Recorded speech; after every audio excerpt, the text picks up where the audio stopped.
Beautiful viewers, welcome back. ಇದು Wednesday ವ್ಲಾಗನ್ನು ನಿಮ್ಮ ಜೊತೆ ಶೇರ್ ಮಾಡ್ಕೊಳ್ತಾರೆ. ಈ ವ್ಲಾಗಲ್ಲಂತೂ ನಾನು ಸ್ವಲ್ಪ ಲೌಡಾಗಿ ಮಾತಾಡಬೇಕು ಅಂತ ಅಂದ್ಕೊಂಡಿದ್ದೀನಿ. ಯಾಕಂದರೆ ನಾನು ವ್ಲಾಗ್ ನೋಡೋರೆಲ್ಲ ಕಮೆಂಟ್ ಮಾಡೋದು ಹಾಗೇನೆ, ಅಂದರೆ direct face to face meet ಮಾಡಿದಾಗ ಹೇಳೋದು ಆದಷ್ಟು ಸ್ವಲ್ಪ ಲೌಡಾಗಿ ಮಾತಾಡು ಅಂತ ಹೇಳ್ತಾರೆ. ಹಾಗಾಗಿ ಈ ವಿಡಿಯೋ ಇವತ್ತಿಂದ ನಾನು ನನ್ನ ವ್ಲಾಗಲ್ಲಿ ಸ್ವಲ್ಪ ಲೌಡಾಗಿ ಮಾತಾಡೋಣ ಅಂತ ಅಂದ್ಕೊಂಡಿದ್ದೀನಿ. ಬೆಳಗ್ಗೆ ಎದ್ದ ತಕ್ಷಣ ಅಟ್ಲೀಸ್ಟ್ ಒಂದು ಹಾಫ್ ಅನ್ ಅವರ್ ಆದರೂ ನಾನು ಈ ರೀತಿಯಾಗಿ ವಾಕ್ ಮಾಡ್ಕೊಳ್ತೀನಿ. ಯಾಕಂದರೆ ನಾವು ಮನೆಯಲ್ಲೇ ಇರೋದ್ರಿಂದ ಯಾವುದೇ ರೀತಿ ಎಕ್ಸಸೈಸ್ ಆಗೋದಿಲ್ಲ. ಹಾಗಾಗಿ ಸ್ವಲ್ಪ ಹೆಲ್ತ್ ಬಗ್ಗೆನೂ ಕಾನ್ಸಂಟ್ರೇಟ್ ಮಾಡಬೇಕಲ್ವ. ಹಾಗಾಗಿ ಒಂದು ಹಾಫ್ ಅನ್ ಅವರ್ ಈ ರೀತಿಯಾಗಿ ಮನೆ ಮುಂದೆನೇ ವಾಕ್ ಮಾಡ್ಕೊಂಡು ನಂತರ ನನ್ನ ಕೆಲಸಗಳನ್ನ ಸ್ಟಾರ್ಟ್ ಮಾಡ್ಕೊಳ್ತೀನಿ. ಆ್ಯಸ್ ಯೂಶುವಲ್ ಬೆಳಗ್ಗೆನೇ ನಾವು ಎದ್ದ ತಕ್ಷಣ ಮನೆ ಹೊರಗಡೆ ಎಲ್ಲ ಕ್ಲೀನ್ ಮಾಡಿಕೊಂಡು ರಂಗೋಲಿ ಬಿಟ್ಕೊಳ್ಳೋದು ಎವ್ರಿ ಡೇ ರುಟೀನ್ ಇದೇ ಇರುತ್ತೆ. ಸಾಮಾನ್ಯವಾಗಿ ಎಲ್ಲರೂ ಇದನ್ನೇ ಮಾಡ್ತಾರೆ ಕೂಡ. ಹಾಗೆ ನಾನು ಈಗ ಸಮ್ಮರ್ ಆಗಿರೋದ್ರಿಂದ ಬೆಳಗ್ಗೆನೇ ಗಿಡಗಳಿಗೆ ನೀರು ಹಾಕೊಂಡು ಬಿಡ್ತೀನಿ. ಸೊ ಈ ರೀತಿ ಹಾಕೊಳ್ಳೋದ್ರಿಂದ ಗಿಡಗಳು ಒಣಗೋದು ಸ್ವಲ್ಪ ಕಡಿಮೆ ಆಗುತ್ತೆ.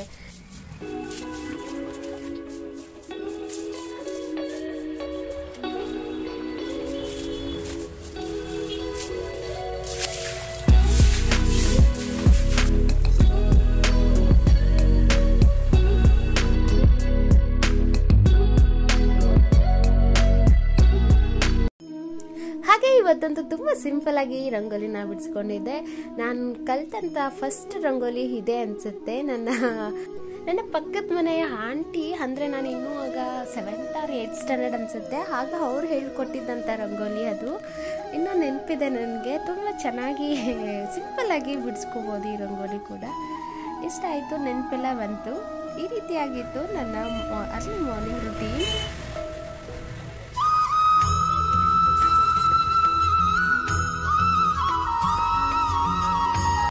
ಹಾಗೆ ಅಪ್ಪು ಅಷ್ಟರಲ್ಲಿ ಎದ್ದು ಸುಬ್ಬನ ವಾಕಿಂಗ್ ಕೂಡ ಕರ್ಕೊಂಡು ಹೋಗಿದ್ರು. ಅವ್ರು ಬರೋ ಅಷ್ಟರೊಳಗಡೆ ನಾನು ಈ ರೀತಿಯಾಗಿ ಬೆಡ್ಡನ್ನು ಕ್ಲೀನ್ ಮಾಡ್ಕೊಳ್ಬಿಡ್ತೀನಿ. ಈ ರೀತಿ ಮಾಡ್ಕೊಳ್ಳೋದ್ರಿಂದ, ಅಂದರೆ ಫಸ್ಟು ನಾವು ಬೆಡ್ಡನ್ನು ಕ್ಲೀನ್ ಮಾಡೋದ್ರಿಂದ ಮನೆ ಮೆಸ್ಸಿಯಾಗಿ ಕಾಣೋದು ಕಂಟ್ರೋಲ್ ಆಗುತ್ತೆ. ಬೆಡ್ ಅಂತೂ ಕ್ಲೀನ್ ಆದರೆ ಸಾಕು, ಮನೆ ನೀಟಾಗಿದೆ ಅಂತ ಅನಿಸ್ಬಿಡುತ್ತೆ. ಅಷ್ಟರಲ್ಲಿ ಅಪ್ಪು ಕೂಡ ಬಂದಿದ್ರು, ಹಾಲು ಕೂಡ ತೊಗೊಬಂದಿದ್ರು. ಹಾಗೆ ಟೀ ಮಾಡ್ಕೊಳ್ತಾ ಇದ್ದೆ. ಅಷ್ಟರಲ್ಲಿ ಹಿಂದೆ ಬ್ಯಾಕ್ಗ್ರೌಂಡ್ ಸೌಂಡ್ ಕೇಳಿಸ್ಬೋದು ನಿಮಗೆ. ಸುಬ್ಬು ಏನೋ ಕಿತಾಪತಿ ಮಾಡಿದ್ದಾರೆ, ನೋಡೋಣ ಬನ್ನಿ.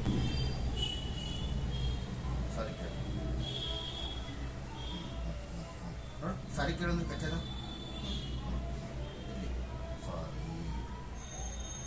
ಹೇಳೋದು ನೋಡ್ಕೊಂಡು ಕೇಳೋದು ಕಚ್ಚದ ಸಾರಿ.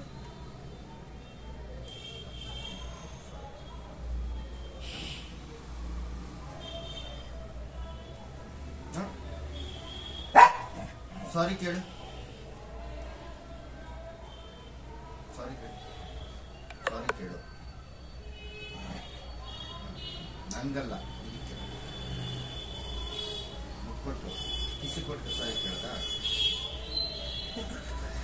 ಇವರಿಬ್ರು ಆಟನ ಸ್ವಲ್ಪ ಟೈಮ್ ನೋಡಿ ಇವತ್ತಿನ ತಿಂಡಿಗೆ ಕ್ಯಾರೆಟ್ ಅವಲಕ್ಕಿನ ಮಾಡ್ಕೊಳ್ಬೇಕು ಅಂತ ಅಂದ್ಕೊಂಡಿದ್ದೆ. ಹಾಗಾಗಿ ತಿಂಡಿ ಪ್ರಿಪ್ರೇಷನ್ ಕೂಡ ಮಾಡಿಕೊಂಡೆ ನಾನು. ತುಂಬ ಸಿಂಪಲ್ಲಾಗಿ ಹಾಗೆ ಟೇಸ್ಟಿಯಾಗಿ ಬರುತ್ತೆ. ಯಾರಿಗೆಲ್ಲ ಪ್ಲೈನ್ ಅವಲಕ್ಕಿ ತಿನ್ನೋಕೆ ಇಷ್ಟ ಇಲ್ಲ, ಈ ರೀತಿಯಾಗಿ ಟ್ರೈ ಮಾಡಿ, ತುಂಬ ಚೆನ್ನಾಗಿರುತ್ತೆ. ಬೇಗನೆ ಅವಲಕ್ಕಿ ಖಾಲಿ ಆಗುತ್ತೆ. ಆದಷ್ಟು ಅಂಗಡಿಯಿಂದ ತಂದ ಅವಲಕ್ಕಿನ ಕ್ಲೀನ್ ಮಾಡಿ ಬಳಸ್ಕೊಳ್ಳಿ. ಯಾಕಂದರೆ ಅಂಗಡಿಯಿಂದ ಏನೇನು ಇರುತ್ತೆ ಅಂತ ನಮಗೆ ಗೊತ್ತಿರಲ್ಲ. ಆದಷ್ಟು ನಮ್ಮ ಮನಸ್ಸಿನ ನೆಮ್ಮದಿಗಾದರೂ ನಾವು ಕ್ಲೀನ್ ಮಾಡಿ ಬಳಸೋದು ಒಳ್ಳೆಯದು. ಸೊ ಬಾಣಲೆಯಲ್ಲಿ ಸ್ವಲ್ಪ ಎಣ್ಣೆ ಹಾಕಿ, ಹಾಗೆ ಸಾಸಿವೆ, ಕಡಲೆಬೀಜ, ಕಡಲೆಬೇಳೆ, ಹಾಗೆ ಸ್ವಲ್ಪ ಈರುಳ್ಳಿಯನ್ನು ಹಾಕ್ಕೊಂಡು ಚೆನ್ನಾಗಿ ಫ್ರೈ ಮಾಡ್ಕೊಳ್ತಾ ಇದ್ದೀನಿ. ತುಂಬ ಸಿಂಪಲ್ಲಾಗಿ ಕ್ವಿಕ್ಕಾಗಿ ಆಗೋವಂಥ ರೆಸಿಪಿ ಅಂತಲೇ ಹೇಳ್ಬೋದು. ಇದಾಗೋಕ್ಕೂ ಮುಂಚೆ ನಾನು ಅವಲಕ್ಕಿನ ನೀಟಾಗಿ ತೊಳೆದುಬಿಟ್ಟು ನೆನೆಸಿಟ್ಟಿದ್ದೆ. ಸೊ ಈಗ ನಾನು ಈರುಳ್ಳಿ ಜೊತೆ ಮೆಣಸಿನ್ಕಾಯಿ ಹಾಗೆ ಉಪ್ಪನ್ನು ಹಾಕ್ಕೊಂಡು ಫ್ರೈ ಮಾಡ್ಕೊಳ್ತೀನಿ. ಉಪ್ಪನ್ನು ಈ ಹಂತದಲ್ಲಿ ಹಾಕೋದ್ರಿಂದ ಬೇಗ ಈರುಳ್ಳಿ ಫ್ರೈ ಆಗುತ್ತೆ. ಹಾಗೆ ಈರುಳ್ಳಿಗೆ ಉಪ್ಪು ಅಬ್ಸರ್ವ್ ಆಗುತ್ತೆ, ಸಪ್ಪೆ ಅನ್ಸಲ್ಲ ತಿನ್ನಬೇಕಾದ್ರೆ. ಹಾಗಾಗಿ ಅದಕ್ಕೆ ಸ್ವಲ್ಪ ಮೆಣಸಿನ್ಕಾಯಿ ಹಾಗೆ ಟೊಮೊಟೊನ ಹಾಕ್ಕೊಂಡು ಫ್ರೈ ಮಾಡ್ಕೊಳ್ತಾ ಇದ್ದೀನಿ. ಈ ಕ್ಯಾರೆಟ್ ಅವಲಕ್ಕಿಗೆ ಆದಷ್ಟು ಟೊಮೊಟೊನೇ ಯೂಸ್ ಮಾಡಿ. ಲೆಮನ್ ಹಾಕಿದ್ರೆ ಅಷ್ಟು ಟೇಸ್ಟ್ ಬರಲ್ಲ, ಟೊಮೊಟೊ ಹಾಕಿದ್ರೆ ಚೆನ್ನಾಗಿರುತ್ತೆ ಅಂತ ಅಷ್ಟೇ. ಸೊ ಸ್ವಲ್ಪ ಫ್ರೈ ಆದ ನಂತರ ನಾನಿಲ್ಲಿ ಕ್ಯಾರೆಟ್ ತುರಿನ ಆ್ಯಡ್ ಮಾಡ್ಕೊಳ್ತಾ ಇದ್ದೀನಿ. ಒಂದು 2 ರಿಂದ 3 ನಿಮಿಷ ಬಾಡಿಸಿದ್ರೆ ಸಾಕಾಗುತ್ತೆ. ಕ್ಯಾರೆಟ್ ತುರಿದಿರೋದ್ರಿಂದ ಬೇಗ ಬೆಂದಾಗುತ್ತೆ. ಸೊ ಅವಲಕ್ಕಿ ಕೂಡ ನೆಂದಿತ್ತು, ಇದ್ರ ಜೊತೆ ಹಾಕಿ ಮಿಕ್ಸ್ ಮಾಡ್ಕೊತಾ ಇದ್ದೆ. ಸ್ಟಾರ್ಟಿಂಗ್ ಮಿಕ್ಸ್ ಮಾಡಬೇಕಾದ್ರೆ ಸಿಂಪಲಾಗಿ ಮಾಡಿಕೊಂಡು ನಂತರ ನಾವು ಇದನ್ನು ಹೈ ಫ್ಲೇಮಲ್ಲಿ ಇಟ್ಕೊಂಡು 1-2 ರಿಂದ 3 ನಿಮಿಷ ಬಾಡಿಸಿದ್ರೆ ಸಾಕಾಗುತ್ತೆ. ಸಖತ್ ಟೇಸ್ಟಿಯಾಗಿರೋವಂಥ ಅವಲಕ್ಕಿ ರೆಡಿಯಾಗುತ್ತೆ. ಗಾರ್ನಿಷ್ಗೆ ಸ್ವಲ್ಪ ಕೊತ್ತಂಬರಿನ ಆ್ಯಡ್ ಮಾಡಿಕೊಂಡು ಈ ರೀತಿಯಾಗಿ ಅಪ್ಪುಗೆ ನಾನು ತಿಂಡಿನ ಸರ್ವ್ ಮಾಡಿದೆ. ತುಂಬ ಟೇಸ್ಟಿಯಾಗಿತ್ತು ಕೂಡ. ಅಪ್ಪು ತಿಂಡಿ ತಿಂದು ಆಫೀಸ್ಗೆ ಹೊರಟರು. ರೆಗ್ಯುಲರ್ ಆಗಿ ಈ ರೀತಿ ಇರುತ್ತೆ ನೋಡಿ ನಮ್ಮ ಮನೆಯಲ್ಲಿ. ಅಪ್ಪು ಹೊರಟ್ರೆ ಸಾಕು ಸುಬ್ಬು ಓಡ್ ಬಂದ್ಬಿಡ್ತಾನೆ. ಇಲ್ಲ ಅವ್ನಿಗೆ ಅವ್ರು ಹೋಗ್ಬೇಕಾದ್ರೆ ಡೈಲಿ ಇದೇ ಡ್ರಾಮಾನೇ ಆಗಿರುತ್ತೆ.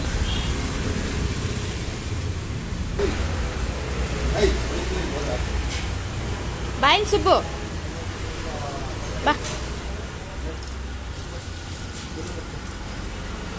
ಬಾ ಹೋಗೋಣ.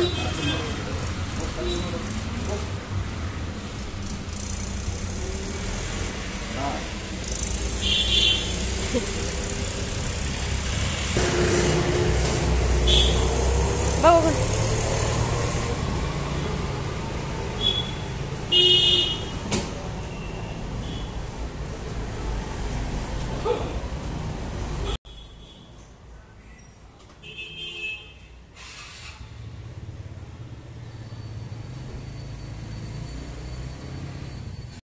ನನ್ನ ಲಾಗನ್ನು ಯಾರೆಲ್ಲ ಡಾಗ್ ಪೇರೆಂಟ್ಸ್ ನೋಡ್ತಾ ಇದ್ದೀರಾ, ನಿಮ್ಮ ಮನೆಯಲ್ಲಿರೋಂಥ ಮಕ್ಕಳು ಹೀಗೆ ಮಾಡುತ್ತಾ ಅಂದ್ಬಿಟ್ಟು ಕಮೆಂಟ್ ಬಾಕ್ಸಲ್ಲಿ ತಿಳಿಸಿ.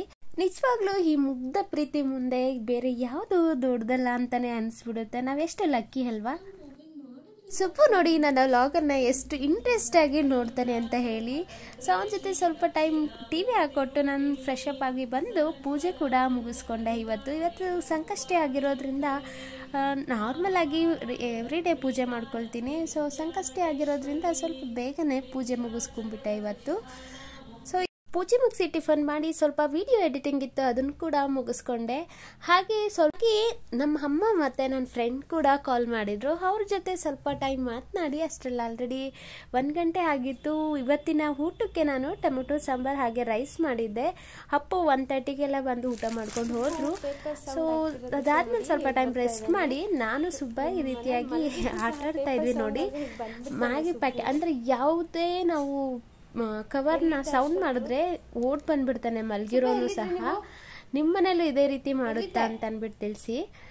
ಎಲ್ಲೇ ಮಲಗಿದ್ರು ಸ್ವಲ್ಪ ಸೌಂಡ್ ಆದ್ರೆ ಸಾಕು ಓಡ್ ಬಂದ್ಬಿಡ್ತಾನೆ. ಸೌಂಡ್ ಆದ ತಕ್ಷಣ ಓಡ್ ಬಂದ್ಬಿಡೋದು. ನೀವು ಬಂದ ತಕ್ಷಣ ನಾವು ಕೊಟ್ಬಿಡ್ಬೇಕಾ? ಕೊಟ್ಬಿಡ್ಬೇಕಾ? ಇದ್ರೆ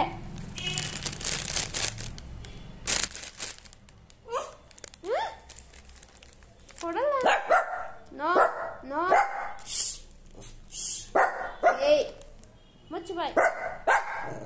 ಕೊಡಲ್ಲ. ನಿನ್ಗಲ್ಲ ಅದು, ನಿನ್ಗಲ್ಲ ಬಂಗಾರಿ. ಅಮ್ಮಂಗೆ ಅಮ್ಮಂಗೆ ಅದು ಅಮ್ಮಂಗೆ ತಿನ್ಬಾರ್ದು.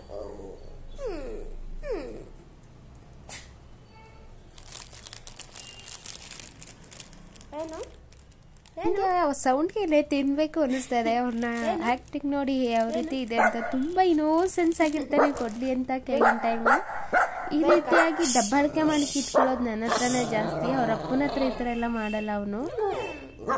ಅಪ್ಪ ಬಂತು. ಅಪ್ಪ ಅಪ್ಪ ಅಪ್ಪ ಬಂದಿಲ್ವಾ ಅಪ್ಪ? ಅಪ್ಪನ ಕೇಳು ನೀನು. ಅಪ್ಪನ ಮಗ ತಾನೆ. ಅಪ್ಪನ ಕೇಳು ತಗೊಬಂದು ತಿಂಡಿ ಕೊಡು ಅಂತ ಕೇಳು. ಅಪ್ಪನ ತಿಂಡಿ ಕೊಡು ಅಂತ ಅಪ್ಪನ ಕೇಳು. ಹಾಗೆ ನಾನು ಇವತ್ತು ನಿಮ್ಮ ಜೊತೆ ಒಂದು ಈವ್ನಿಂಗ್ ಸ್ನ್ಯಾಕ್ಸ್ನ ಶೇರ್ ಮಾಡ್ಕೊಳ್ತಾ ಇದ್ದೀನಿ. ಮ್ಯಾಗಿ ಇರುತ್ತಲ್ವಾ, ಆ ಮ್ಯಾಗಿ ಪ್ಯಾಕೆಟಿಂದ ಹೇಗೆ ಟೇಸ್ಟಿ ಆಗಿರೋ ಅಂಥ ಸ್ನ್ಯಾಕ್ಸ್ನ ರೆಡಿ ಮಾಡೋದಂತ ತೋರಿಸ್ಕೊಡ್ತಾ ಇದ್ದೀನಿ ನೋಡಿ. ಈ ರೀತಿಯಾಗಿ ಮ್ಯಾಗಿನ ಸ್ವಲ್ಪ ಎಣ್ಣೆಲಿ ಹಾಕಿ ಬ್ರೌನ್ ಆಗಿ ಬರೋ ಅಂದರೆ ಗೋಲ್ಡನ್ ಬ್ರೌನ್ ಆಗೋವರೆಗೂ ನಾವು ಚೆನ್ನಾಗಿ ಫ್ರೈ ಮಾಡ್ಕೊಳ್ಬೇಕಾಗುತ್ತೆ. ಇದು ಪುಡಿ ಪುಡಿಯಾಗಿ ಕೂಡ ಮಾಡ್ಕೊಳ್ಬೋದು, ಬಟ್ ಆದರೆ ಜಾಲರಿಲಿ ತೆಗಿಯೋಕ್ಕೆ ಸ್ವಲ್ಪ ಕಷ್ಟ ಆಗುತ್ತೆ ಅಂತ ಅದೇ ರೀತಿಯಾಗಿ ಮಾಡ್ಕೊಂಡಿದ್ದೆ. ಸೊ ಹಾಗಾಗಿ ನಂತರ ನಾನಿಲ್ಲಿ ಇದಕ್ಕೆ ಅವಲಕ್ಕಿ ಕೂಡ ಆ್ಯಡ್ ಮಾಡಿಕೊಂಡು ಚೆನ್ನಾಗಿ ಫ್ರೈ ಮಾಡಿ ತಗೊಳ್ತಾ ಇದ್ದೀನಿ ನೋಡಿ. ಈ ರೀತಿಯಾಗಿ ಸ್ವಲ್ಪ ಎಣ್ಣೆ ಕಾದ ನಂತರ ಹಾಕಿದ್ರೆ ಈ ರೀತಿಯಾಗಿ ಹುಬ್ಬುತ್ತೆ ಅವಲಕ್ಕಿ. ಅದಕ್ಕೆ ಸ್ವಲ್ಪ ಕಡಲೆ ಪಪ್ಪನ್ನು ಕೂಡ ಆ್ಯಡ್ ಮಾಡ್ಕೊಳ್ತಾ ಇದ್ದೀನಿ. ಸ್ವಲ್ಪ ಕ್ವಾಂಟಿಟಿಲಿ ನಾನು ಮಾಡ್ಕೊಳ್ಳೋದ್ರಿಂದ ಜಾಸ್ತಿ ಹಾಕ್ಕೊಂಡಿಲ್ಲ ನಾನಿಲ್ಲಿ. ಅದಕ್ಕೆ ಸ್ವಲ್ಪ ಕಡಲೆ ಬೀಜ ಕೂಡ ಫ್ರೈ ಮಾಡಿ ತಗೊಂಡಿದ್ದೀನಿ ನೋಡಿ. ಈ ರೀತಿಯಾಗಿ ಕಾಣ್ತಾ ಇರುತ್ತೆ, ನೋಡ್ತಿದ್ರೇ ತಿನ್ನಬೇಕು ಅನಿಸುತ್ತೆ ಅಲ್ವಾ. ಸೊ ಈಗ ನಾವು ಈ ಮ್ಯಾಗಿನ ಹಾಗೆ ಫ್ರೈ ಮಾಡ್ಕೊಂಡು ರೀತಿಯಾಗಿ ಕಟ್ ಮಾಡ್ಕೊಳ್ಳೋದು ತುಂಬ ಈಸಿಯಾಗಿ ಬರುತ್ತೆ, ಯಾಕಂದರೆ ಫ್ರೈ ಆಗಿರುತ್ತಲ್ವಾ. ಸೊ ಹಾಗಾಗಿ ಜಸ್ಟ್ ಈ ಥರ ಪ್ರೆಸ್ ಮಾಡಿದ್ರೆ ಸಾಕು, ನಮಗೆ ಅದು ಕಟ್ ಆಗಿಬಿಡುತ್ತೆ ನೋಡಿ. ತುಂಬ ಚೆನ್ನಾಗಿತ್ತು, ನನಗಂತೂ ತುಂಬ ಇಷ್ಟ ಆಯಿತು. ಇದಕ್ಕೆ ನಾನೀಗ ಖಾರಕ್ಕೆ 1 ಅರ್ಧ ಸ್ಪೂನಷ್ಟು ಖಾರದ ಪುಡಿನ ಆ್ಯಡ್ ಮಾಡ್ಕೊಳ್ತಾ ಇದ್ದೀನಿ. ನೀವು ಖಾರ ಜಾಸ್ತಿ ತಿನ್ನೋರು ಆದರೆ ಸ್ವಲ್ಪ ಖಾರ ಕೂಡ ಜಾಸ್ತಿ ಆ್ಯಡ್ ಮಾಡ್ಕೊಳ್ಬೋದು. ಹಾಗೆ ಸ್ವಲ್ಪ ರುಚಿಗೆ ತಕ್ಕಷ್ಟು ಉಪ್ಪನ್ನು ಹಾಕಿ ಮ್ಯಾಗಿ ಪ್ಯಾಕೆಟಲ್ಲಿ ಕೊಡ್ತಾರಲ್ಲ ಮಸಾಲಾನ, ಅದನ್ನು ಆ್ಯಡ್ ಮಾಡ್ಕೊಳ್ತಾ ಇದ್ದೀನಿ. ಅದನ್ನು ಆ್ಯಡ್ ಮಾಡಿ ಈ ರೀತಿಯಾಗಿ 1 ಸ್ಪೂನ್ನ ಮುಖಾಂತರ ಚೆನ್ನಾಗಿ ಮಿಕ್ಸ್ ಮಾಡ್ಕೊಳ್ತಾ ಇದ್ದೀನಿ. ಅದೆಲ್ಲ ನಾವು ಹಾಕಿರೋವಂಥ ಖಾರ, ಉಪ್ಪು ಹಾಗೆ ಮಸಾಲ ಚೆನ್ನಾಗಿ ಅದು ಮಿಕ್ಸ್ ಆದ ನಂತರ ನೋಡಿ ಈ ರೀತಿಯಾಗಿ ಟೇಸ್ಟಿಯಾಗಿ ರೆಡಿಯಾಗಿತ್ತು. ಆದಷ್ಟು ಈ ರೀತಿಯಾದಂಥ ಸ್ನ್ಯಾಕ್ಸ್ನೆಲ್ಲ ಸ್ವಲ್ಪ ಕಡಿಮೆನೇ ಮಾಡ್ಕೊಳ್ಳಿ, ಯಾಕಂದರೆ ಇದೆಲ್ಲ ಹೆಲ್ತ್ಗೆ ಒಳ್ಳೆಯದಲ್ಲ. ಆದರೆ ನಮ್ಮ ಒಂದು ಬಾಯಿ ಚಪಲಕ್ಕೆ ತಿನ್ನಬೇಕಷ್ಟೇ. ಅಂಗಡಿಯಿಂದ ತರೋದ್ರಿಂದ ಯಾವುದ್ಯಾವುದೋ ಎಣ್ಣೆ ಯೂಸ್ ಮಾಡಿರ್ತಾರೆ ಅಂದ್ಬಿಟ್ಟು ಮನೆಯಲ್ಲೇ ಮಾಡ್ಕೊಳ್ಳೋದು ಒಳ್ಳೆಯದು. ಹಾಗೆ ನಮ್ಮ ಫ್ಯಾಮಿಲಿ ಫ್ರೆಂಡ್ ಬೇಬಿದು ಬರ್ಡೇ ಇತ್ತು, ಅದನ್ನು ಕೂಡ ಅಟೆಂಡ್ ಮಾಡಿದ್ವಿ. ಅದು ತಂಗಿ ಕೂಡ ಇದ್ದರು. ಅವ್ರ ಫೇಸ್ನ ಇನ್ನೂ ಅವರು ಈ ರೀತಿಯಾಗಿ ಫೋಟೋಸ್ನೆಲ್ಲ ಶೇರ್ ಮಾಡಿಲ್ಲ, ಹಾಗಾಗಿ ಆ ಬೇಬಿ ಫೇಸ್ಗೆ ನಾನು ಸ್ಟಿಕ್ಕರ್ನ ಆ್ಯಡ್ ಮಾಡಿದ್ದೀನಿ ಅಷ್ಟೇ. ಬರ್ಡೇ ಮುಗಿಸ್ಕೊಂಡು ಮಧ್ಯಾಹ್ನದೇ ಟೊಮೆಟೊ ಸಾಂಬಾರು ಇತ್ತು, ಅದಕ್ಕೆ ರೈಸ್ ಮಾಡ್ಕೊಂಡು ಊಟ ಮಾಡಿ ಈ ರೀತಿಯಾಗಿ ಸೂಪ್ ಜೊತೆ ಸ್ವಲ್ಪ ಟೈಮ್ ಸ್ಪೆಂಡ್ ಮಾಡಿದೆ. ತುಂಬ ಖುಷಿ ಕೊಡುತ್ತೆ ಮಲ್ಗೋ ಟೈಮಲ್ಲಿ ಈ ರೀತಿಯಾಗಿ ಅವನ ಜೊತೆ ಆಟ ಆಡೋದಂತೂ ತುಂಬ ರಿಲ್ಯಾಕ್ಸಿಂಗ್ ಆಗಿರುತ್ತೆ. ನಮ್ಗೆ ಯಾವುದೇ ಸ್ಟ್ರೆಸ್ ಇದ್ರೂ ಮರೆಸುತ್ತೆ ಅಂತಲೇ ಹೇಳ್ಬೋದು, ಅಷ್ಟು ಆರಾಮ್ ಅನಿಸುತ್ತೆ ನನಗಂತೂ. ಸೊಪ್ಪು ಐಟಮ್ಸ್ ಅಂತೂ ಯಾವುದು ನಾವು ಮುಟ್ಟೋ ಹಾಗಿಲ್ಲ ನೋಡಿ. ಯಾವುದಾದ್ರೂ ಒಂದು ಐಟಮ್ ತೊಗೊಂಡ್ರೂ ತೊಗೊಳಕ್ಕೆ ಬಂದುಬಿಡ್ತಾನೆ ಕಿತ್ಕೊಳ್ಳೋದಕ್ಕೇ, ಅಷ್ಟು ಇಷ್ಟ ಅವನಿಗೆ. ಅವನ ಐಟಮ್ನ ನಾವು ಯಾರೂ ಮುಟ್ಟೋ ಆಗಿಲ್ಲ. ನಮ್ದು ಏನೇ ತಿನ್ನೋ ಐಟಮ್ ಇರಲಿ ಅಥವಾ ಬಂದ್ಬಿಡ್ತಾನೆ, ಅವ್ನು ಮಾತ್ರ ಯಾರಿಗೂ ಶೇರ್ ಮಾಡ್ಕೊಳ್ಳಲ್ಲ.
ಇದಿಷ್ಟೇ ಇವತ್ತಿನ ಕಂಪ್ಲೀಟ್ ಲಾಗ್ ಇಷ್ಟ ಆಗಿದೆ ಅಂತ ಭಾವಿಸ್ತೀನಿ. ಇಷ್ಟ ಆಗಿದ್ರೆ ಒಂದು ಲೈಕ್ ಕೊಟ್ಟು ದಯವಿಟ್ಟು ವಿಡಿಯೋನ ಸಬ್ಸ್ಕ್ರೈಬ್ ಮಾಡ್ಕೊಂಡು ನೋಡಿ.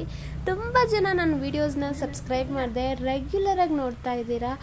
ಬಟ್ ಸಬ್ಸ್ಕ್ರೈಬ್ ಮಾಡ್ಕೊಂಡು ನೋಡೋದ್ರಿಂದ ನನಗೆ ಇನ್ನಷ್ಟು ಮೋಟಿವೇಶನ್ ಸಿಗುತ್ತೆ. ಆದಷ್ಟು ಬೇಗ ಸಬ್ಸ್ಕ್ರೈಬ್ ಮಾಡಿಕೊಂಡು ವಿಡಿಯೋನ ನೋಡಿ. Thank you so much for watching. Next ವಿಡಿಯೋದಲ್ಲಿ ಸಿಗೋಣ.